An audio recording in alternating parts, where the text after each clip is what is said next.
Bismillahirrahmanirrahim. Assalamualaikum warahmatullahi wabarakatuh.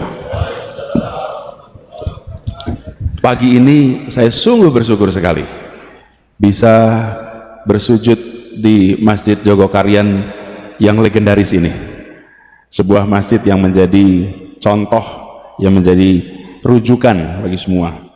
Dan senang karena kembali ke Masjid Jogokarian sekaligus juga kembali merajut ikatan persaudaraan yang tersambungkan lintas generasi.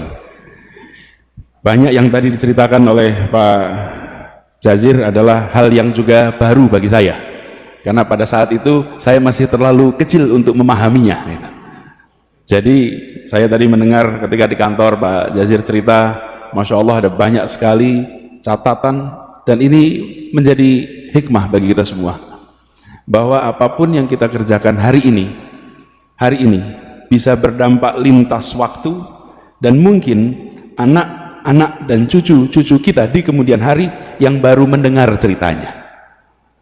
Saya tidak pernah membayangkan bahwa di rumah Taman Yuwono, Taman Yuwono itu rumah kami di Dagen, Pak, Jalan Dagen, Sosro Menduran. Itu ada sebuah perumahan milik keluarga Haji Bilal. Jadi keluarga Haji Bilal itu, Bapak Ibu sekalian, pas kemerdekaan dulu ibu kota pindahnya dari Jakarta ke Jogja. Semua pejuang-pejuang itu pindah ke Jogja, tidak ada yang punya rumah, termasuk kakek kami nggak punya rumah.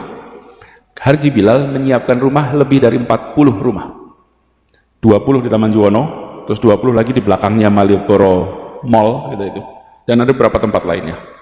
Semua silahkan pakai tempatnya, dan disilahkan pakai sampai waktu yang beginilah kira-kiranya, tidak ada yang namanya hitung-hitungan, silahkan pakai, gantian pakainya. Nah, termasuk kakek kami yang hijrah ke sini, itu Pak Jazir almarhum Allahyarham Pak AR itu berangkat bersama Agus Salim dan lain-lain ke Timur Tengah untuk mengikhtiarkan pengakuan bagi Republik. Berangkatlah, meninggalkan istri dan 8 anak di Jogja, berangkat ke Timur Tengah. Perjalanan itu beberapa bulan untuk ke sana, sampai ke Kairo, dan alhamdulillah di Kairo lewat perjuangan diplomasi yang panjang keluarlah pengakuan de jure dan de facto bagi Indonesia. Itu adalah pengakuan pertama. Ada negara yang mau mengakui Indonesia, yang mengakui pertama adalah Mesir waktu itu. Jadi kakek pulang ke Jogja membawa surat itu, perjalanannya panjang, mampir ke India, mampir macam-macam, pulang sendirian. Dan untuk membawa masuk surat pengakuan itu yang ditandatangani oleh Perdana Menteri Mesir itu, dimasukkan ke dalam kaos kaki di dalam sepatunya. Ketika di pemeriksaan di Kemayoran lolos, surat itu ada dalam kaos kaki, karena kaos kakinya nggak diperiksa, yang lainnya diperiksa. Masuk sampai sampai akhirnya, singkat cerita, sampai ke Jogja, sampai serahkan ke Bung Karno di Gedung Agung. Pulang, istrinya melahirkan anak yang ke-9, diberi nama Lukiana. Kenapa? Laki Ana. Beruntung saya, karena bisa sampai lagi ke sini. Anak sebelumnya yang nomor 8 diberi nama Imlati. Imlati itu artinya Indonesia merdeka lekas akan tercapai insya Allah. Lahirnya 1 Juni 1945. Jadi lahir 1 Juni, beliau masih di BPUPKI, itu semua orang sudah merasakan insya Allah Indonesia merdeka. Bulan Juni itu, Agustus kita merdeka, tapi belum tahu bakal merdeka apa tidak. Lalu anaknya lahir yang ke-8 dikasih nama Imlati. Banyak yang tidak tahu itu kepanjangan. Indonesia merdeka lekas akan tercapai insya Allah. Yang nomor 9 dikasih nama Lukiana karena laki anak, Lukiana. Istrinya kena malaria, wafat dengan 9 anak di Jogja. Sehingga kakek dan keluarga ketika Republik pindah lagi ke Jakarta, maka kakek kami dan keluarganya tidak pindah lagi, karena beliau tidak ada istri, 9 anak dan bayi yang sudah ditemani oleh masyarakat di Jogja dengan support system yang luar biasa, sehingga diputuskan tidak kembali ke Jakarta dan terus di Jogja, dan akhirnya sampai akhir hayatnya berada di Jogja, dan saya jadi tumbuh besar di Jogja karena saya cucu kemudian tinggal di tempat itu. Nah, kisah perjuangan kemudian banyak sekali. Saya merasa bersyukur sekali karena Pak Jazir ini memiliki memori atas peristiwa-peristiwa penting yang tersembunyi, yang seringkali terlewatkan di dalam catatan sejarah kita. Jadi Pak Jazir harus banyak bercerita dan direkam ceritanya, karena beliau pelaku, beliau membaca, beliau merangkaikan. Ada yang menjalani tidak merangkaikan, ada yang membaca tidak merangkaikan, ada yang menjalani tapi tidak membaca. Ini membaca, menjalani, dan bisa merangkaikan sebagai sebuah cerita. Jadi saya merasa bersyukur betul. Tapi persahabatan kami tidak berhenti di situ. Bukan antar kakek dan Pak Jazir. Jadi kalau saya panggil Pak Jazir, panggil kakek boleh sebetulnya. Karena ini sahabat kakek saya gitu kan, paman gitu. Kenapa? Karena berkelanjutan. Saya bekerja saya di Jakarta, kemudian mencoba membangun gerakan Indonesia Mengajar bersama dengan seorang anak muda yang sangat cerdas, alim, cerdas, wawasannya luas, bacaannya panjang, namanya Sofwan, putra dari Pak Jazir. Jadi persahabatan itu menurun, dan ketika ketemu tidak tahu bahwa orang tua kita itu bersahabat, menurun. Kemudian Sofwan ini mahasiswa yang menjadi anggota di kampus itu Majelis Wali Amanah, mahasiswa yang menjadi anggota Majelis Wali Amanah di Universitas Indonesia di Jakarta. Saat ini beliau sedang berada di Washington DC. Nah, apa yang saya lihat? Seorang pejuang, seorang pendidik yang dalam keluarganya memancarkan semua nilai yang diperjuangkan ke publik, tercermin di dalam keseharian di keluarganya lewat interaksi saya dengan Mas Sofwan. Karena itu saya bersyukur sekali silaturahmi ini bisa tersambungkan terus. Insya Allah ini banyak hikmahnya, dan kita doakan agar Pak Jazir ini diberikan kesehatan terus, dipanjangkan umurnya, dan terus bisa menjadi pilar penjaga kekuatan, lokomotif pendorong kemajuan bagi umat. Kita tahu persis Al-Quran menyatakan bahwa kita kuntum khairun ummatin ukhrijatil linnas ta'muruna bil ma'ruf wa tanhauna 'anil munkar wa tu'minuna billah.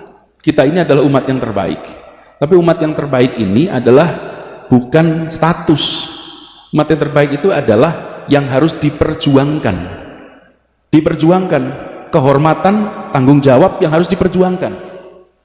Dan saya menyaksikan, rasa-rasa umat Islam di Indonesia menyaksikan Masjid Joko Karyan ini menjadi contoh bagaimana ketika diberikan amanah menjadi yang terbaik, itu diwujudkan di dalam manajemen keseharian. Yang terbaiknya itu bukan status, yang terbaiknya itu bukan statement, yang terbaiknya itu adalah keseharian, kebiasaan, yang kalau dalam bahasa rumitnya itu namanya budaya. Budaya itu adalah kebiasaan. Masjid Joko Karyan memiliki itu, dan ini tempat masjid-masjid dari seluruh Indonesia belajar. Saya merasa sangat bersyukur subuh ini bisa bersujud di tempat ini bersama dengan para jamaah semuanya. Insya Allah apa yang dikerjakan di Masjid Joko Karyan ini terus jadi inspirasi bagi semua, termasuk bagi kami yang di Jakarta. Di Jakarta tantangannya tidak sedikit, tapi alhamdulillah Allah selalu bukakan pintu-pintu penyelesaian yang tak terduga. Saya masih bertugas di Jakarta sampai bulan Oktober, karena tanda-tandanya tidak ada perpanjangan. Nggak ada perpanjangan. Jika nggak ada perpanjangan ya Oktober lah, besok selesai gitu. Jadi 6 bulan lagi selesai. Makanya kami menuntaskan semua janji satu-satu, insya Allah diselesaikan. Dan kita berharap, kami didoakan agar semua yang kita kerjakan di Jakarta ini bisa menjadi manfaat bagi seluruh warga di Indonesia. Dan tadi pesan dari Pak Jazir insya Allah saya pegang, karena beliau meneruskan pesan, dan pesan yang sama kami terima Pak Jazir terkait dengan jumlah tahun kuliah. Jadi kalau ditanya SKS-nya ambil berapa, alhamdulillah ambil 24 SKS per semester, 24 per semester, 18 di dalam kelas, 6 di luar kelas. Jadi yang 18 itu yang tercatat di kantor akademik, yang 6 SKS itu tidak tercatat. Konsekuensinya lulusnya lebih lama, lebih lama. Tapi kita ini termasuk yang menjalankan prinsip kuliah itu bukan soal cepat atau lambat, tapi miskin atau kaya pengalaman. Tapi juga jangan terlalu lama karena jadi semata-mata abadi. Itu ada istilah masuk abadi ya. Cepat, bukan cepat atau lambat, tapi kaya dengan pengalaman. Bapak Ibu sekalian yang saya hormati, izinkan juga dalam kesempatan ini kami menyampaikan terima kasih apresiasi pada Ustadz Salim Al-Filah yang saya berkali-kali berharap bisa kedatangan beliau untuk bicara di tempat kami.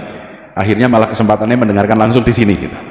Karena beliau jadwalnya padat, kami ingin sekali nanti satu saat bisa bersama-sama, karena bukunya Ustadz Salim ini tentang Diponegoro itu sebuah inspirasi yang luar biasa. Kalau kita lihat Diponegoro ini adalah salah satu pejuang yang kalau boleh kita runtut Indonesia merdeka itu mungkin awalnya adalah Pangeran Diponegoro. Secara singkatnya begitu. Karena Pangeran Diponegoro melakukan perlawanan gerakan, karena sebelumnya belum ada perlawanan seperti gerakan Pangeran Diponegoro. Belanda mengalami kebobolan pembiayaan yang luar biasa. Ongkos menghadapi perang itu luar biasa. Perangnya hanya 5 tahun. Bahkan ada yang bilang itu 5 menit Pak. 1825 sampai 1830. 5 menit perangnya. Perangnya 5 tahun. Tapi ongkosnya buat Belanda luar biasa. Akibat itu muncul tanam paksa. Akibat tanam paksa muncul politik etis. Akibat politik etis muncul orang-orang Indonesia yang terdidik. Orang-orang Indonesia terdidik ini kemudian meraih kemerdekaan. Jadi kalau diruat tuntutannya, Ibnu Khaldun, seorang sejarawan, itu yang pertama kali mengajarkan kepada kita pendekatan namanya path dependence, jejaring ketergantungan dalam sebuah perjalanan sejarah. Peristiwa satu melibatkan peristiwa berikutnya, peristiwa berikutnya, peristiwa berikutnya. Jadi kalau diruntut, kenapa Soekarno dan kawan-kawan terdidik? Karena politik etis. Kenapa ada politik etis? Karena ada tanam paksa. Kenapa ada tanam paksa? Karena Belanda bangkrut akibat perang Diponegoro. Jadi perang Diponegoro menjadi awalan yang luar biasa. Dan cerita ini menurut saya penting. Jadi Ustadz Salim, kita di Indonesia ini punya banyak foto, tapi di rumah saya hanya satu lukisan yang saya pasang, lukisan Pangeran Diponegoro. Karena beliau yang dari Jogja ini menjadi penggerak inspirasi yang kita merasakan dampaknya sampai sekarang. Mudah-mudahan makin banyak yang nanti membaca, memahami, dan insya Allah bisa meneruskan perjuangan lintas waktu sampai dengan sekarang ini. Saya akhiri persambutan ini dengan sekali lagi mengucapkan terima kasih atas kehangatan sambutan, atas silaturahmi. Insya Allah ini bukan silaturahmi yang terakhir. Insya Allah kita diberikan umur panjang, bisa jumpa kembali di waktu yang akan datang, dan insya Allah puasa kita diterima, ibadah kita di bulan suci Ramadan ini dilipat gandakan pahalanya, dan kita berhasil meraih derajat mutakin. Billahi taufiq wa hidayah. Assalamualaikum warahmatullahi wabarakatuh.